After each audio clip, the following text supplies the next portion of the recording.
It has been a while, and I know that part of this is a little dark, but I wanted to just kind of jump in to say hello to all of my subscribers and to let you all know that I am settled. I'm still trying to get things together in my new space, so it's going to be a while, not a while, but maybe about 2 or 3 weeks before I can really start to record like I want to record and present. So in the meantime, I just wanted to come and say again, thank you all. And I wanted to be sure to say that, there's a lot of,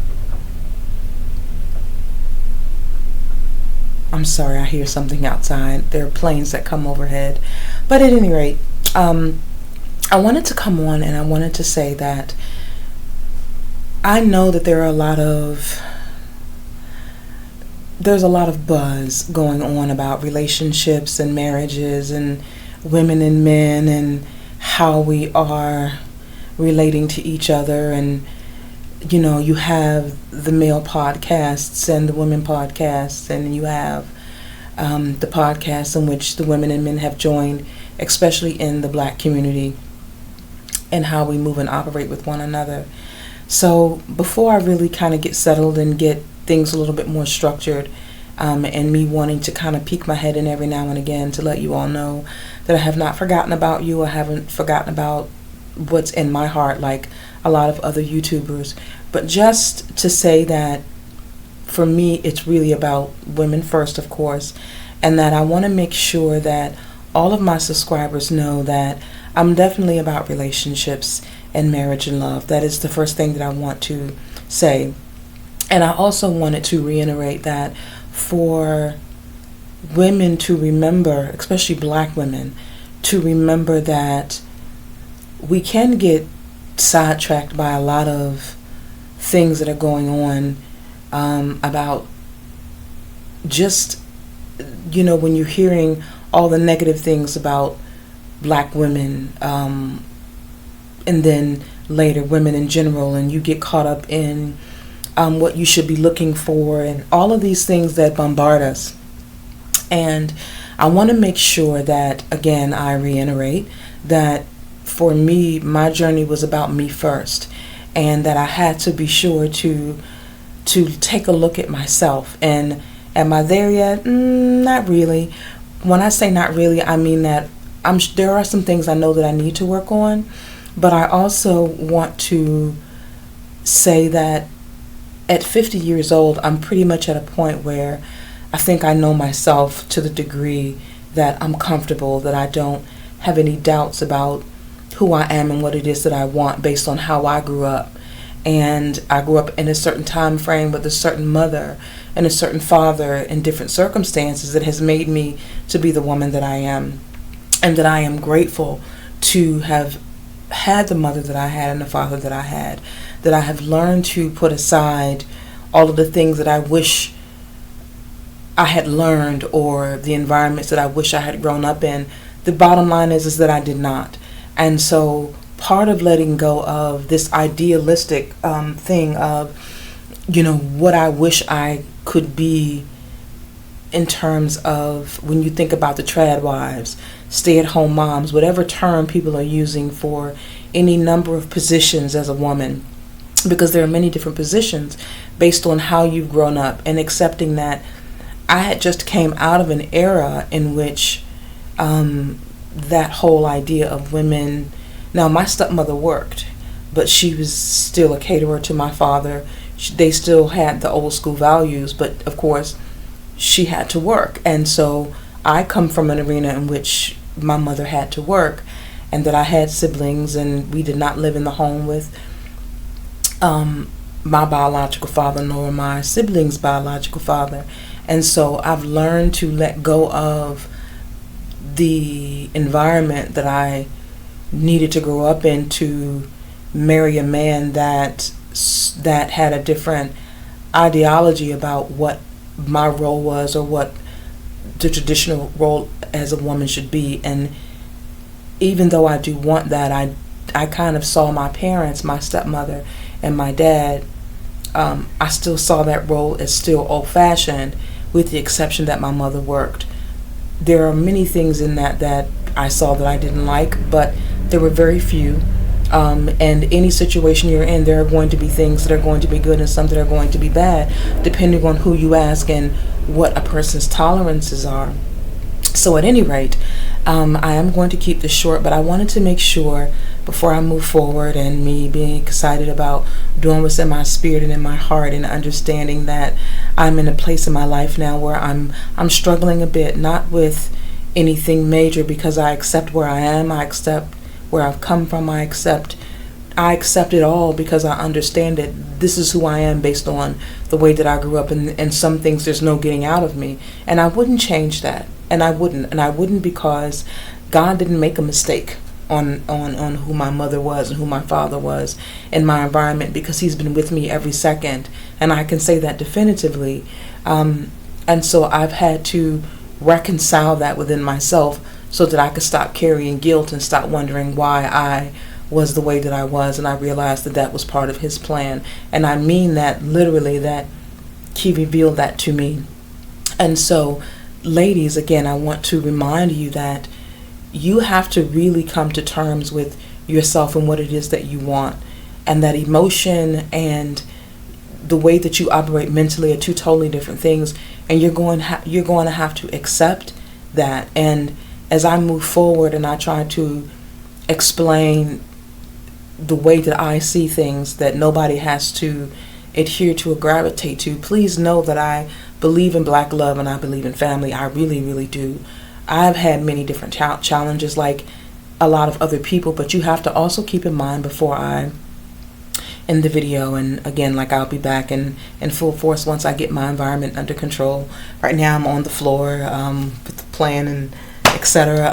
But at any rate, I want you to understand that the beauty of who you are comes from your circumstances that you did not create. And it is okay to understand that whatever time that you grew up in that has shaped who you are, that's the reality. It's just your reality.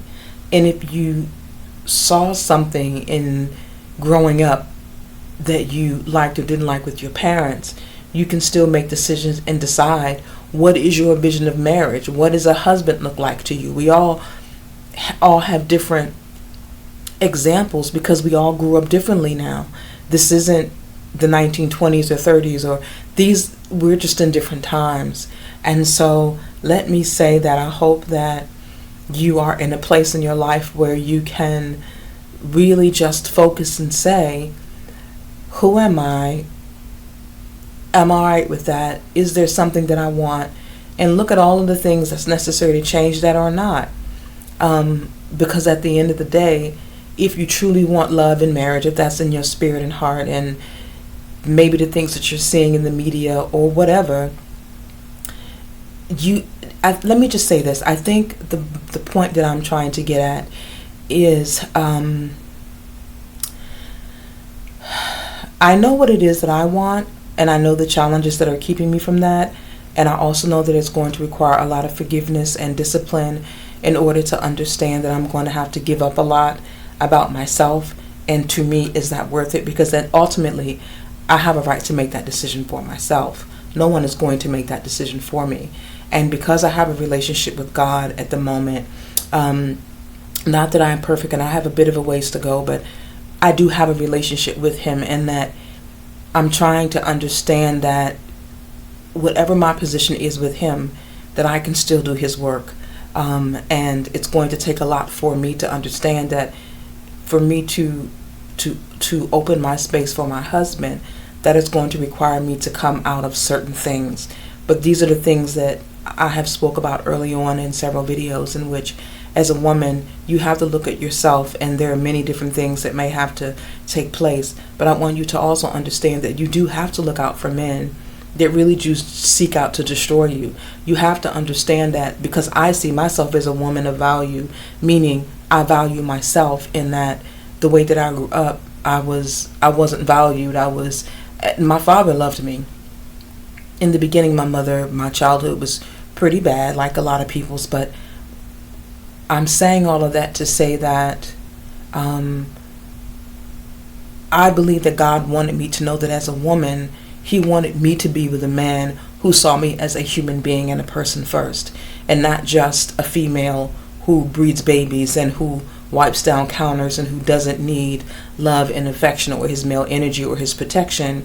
That I needed someone more than someone who would just go to work and pay the bills, and I was just someone who held a position.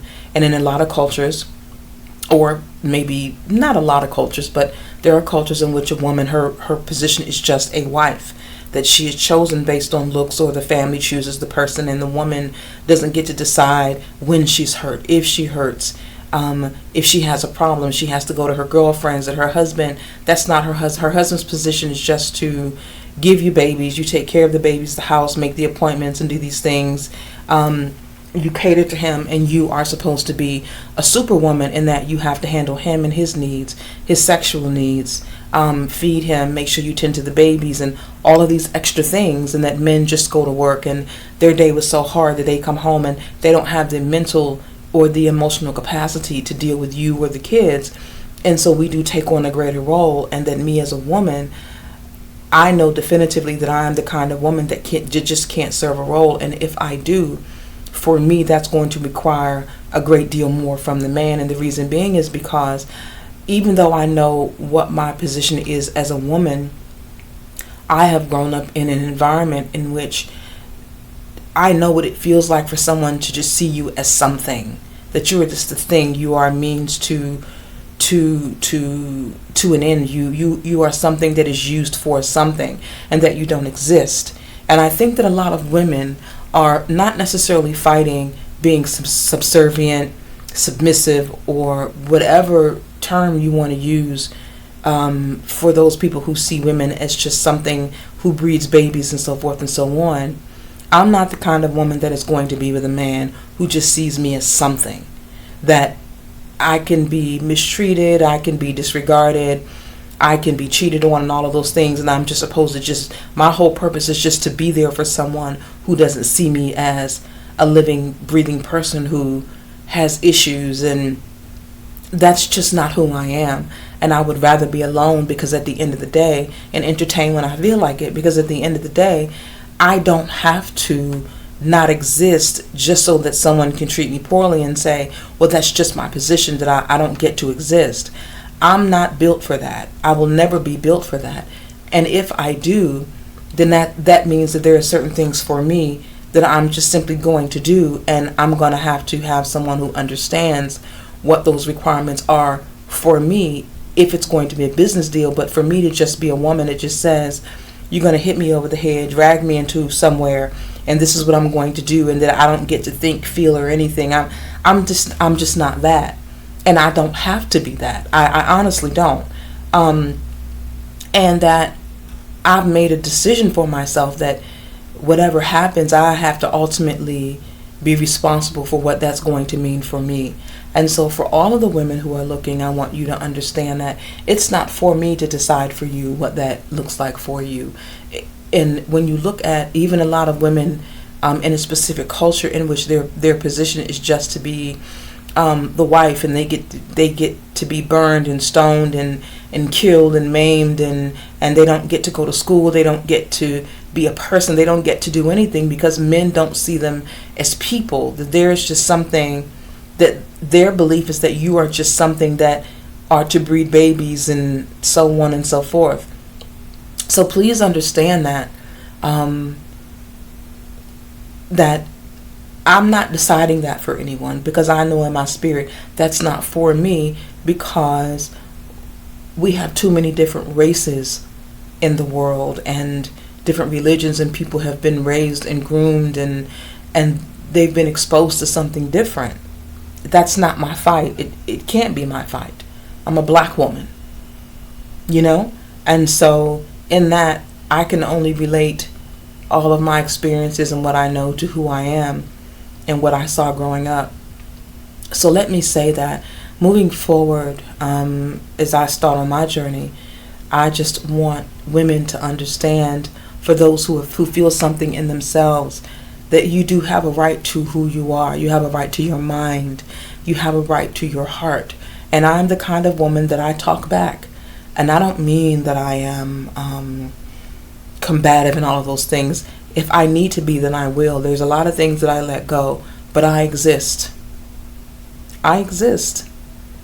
And there's not a man on this planet that I'm going to love more than myself in order to exist. Meaning, I'm not going to allow you to mistreat me. I'm not going to allow you to think that you get to be insecure and you get to reflect that on me and I have to suck it up because you're so sensitive that I have to cater to that. But if I'm insecure, if I'm some sort of type of way, that's not acceptable.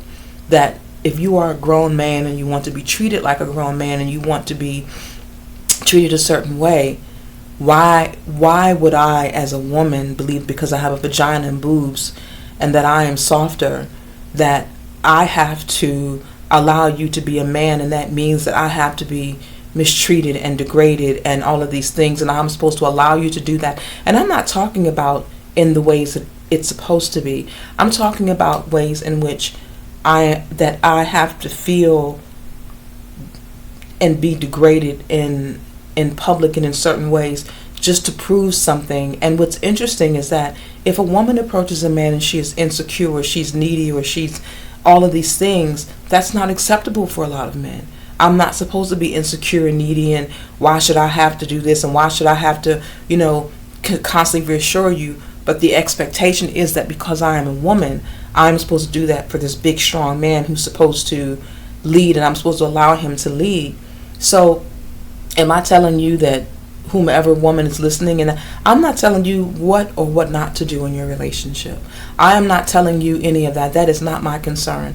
What I am saying is that for me, that's just how I am. I know how to conduct myself if I feel as if I am dealing with someone who sees me as a human being first, and that I don't feel like allowing someone to spit on me, that I'm supposed to allow you to do that as some sort of testimony because I couldn't spit on you. So even though I know that there are going to be varying opinions, I get that people are going to agree and disagree, and that's life. That's what it is. You know what I mean?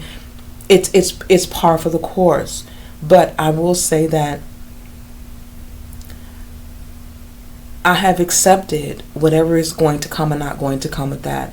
There are a lot of things that I'm going to have to change and fix in order for me to become one with someone. And it's not that I cannot do it.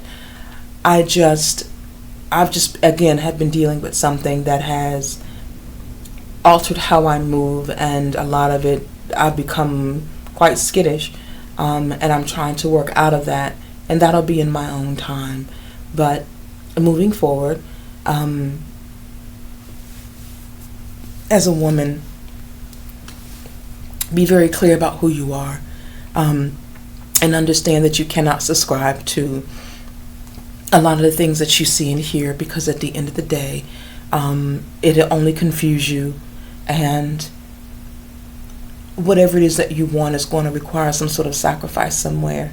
I'm dealing with it as I speak, but I'm going to get there. I'm going to get there because what's important for me is that a man doesn't see me as something that he can do and say anything to, and I'm supposed to just be okay with it just because that it doesn't matter that I feel degraded. It doesn't matter that it's hurtful. It doesn't matter that it makes me feel like I'm nothing. It doesn't matter that I'm tired. It doesn't matter that those things don't matter.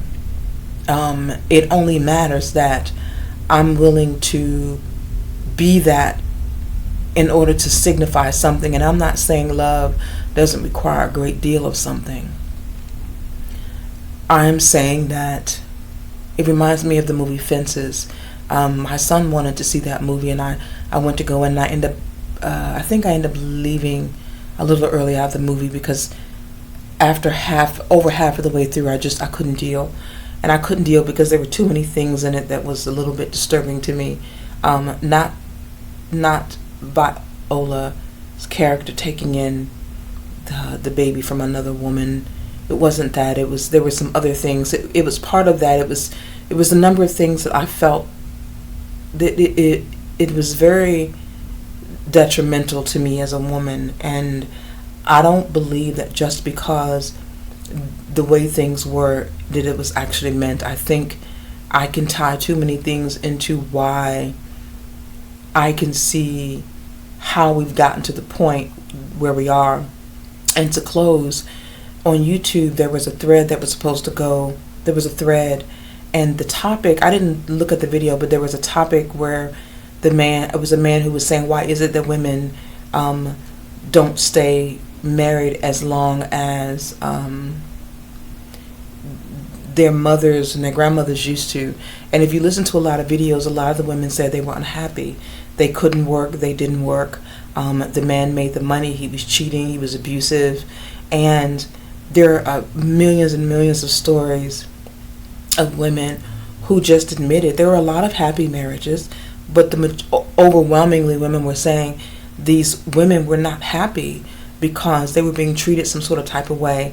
And I realized that it isn't that women don't want to be submissive and we don't want to be soft.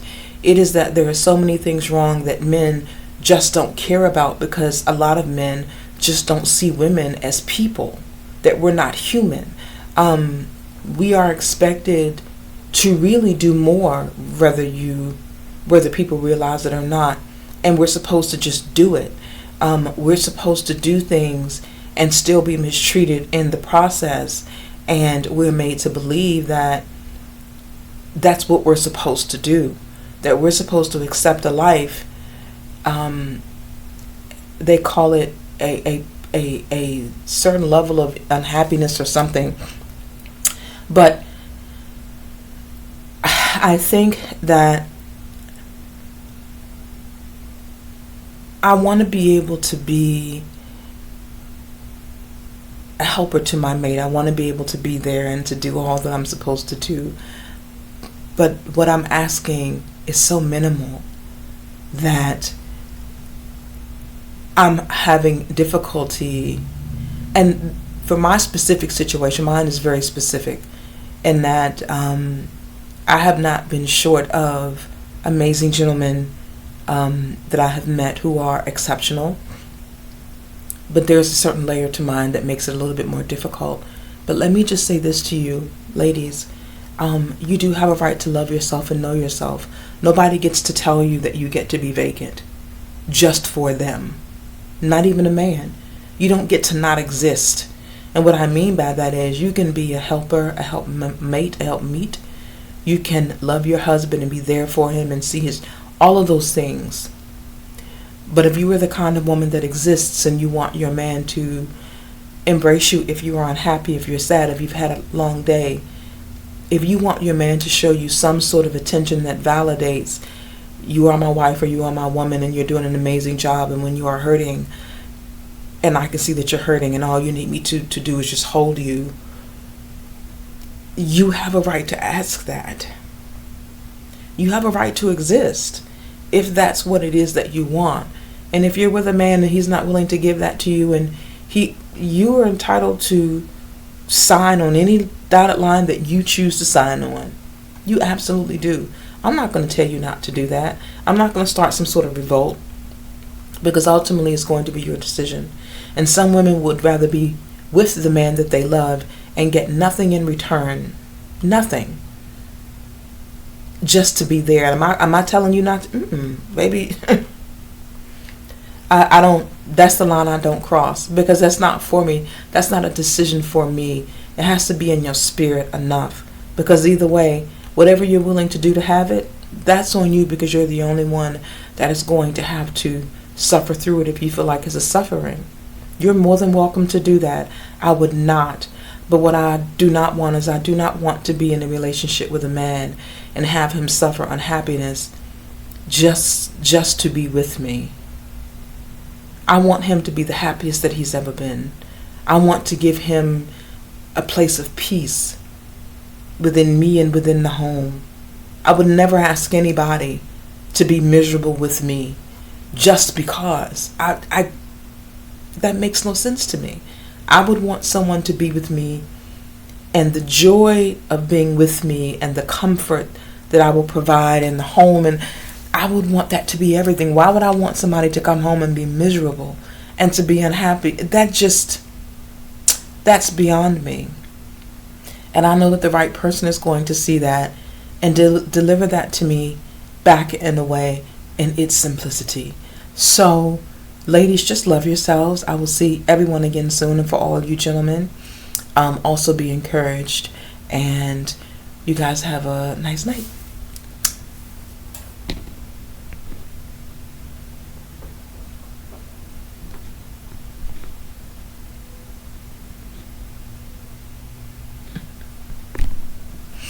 Oh gosh.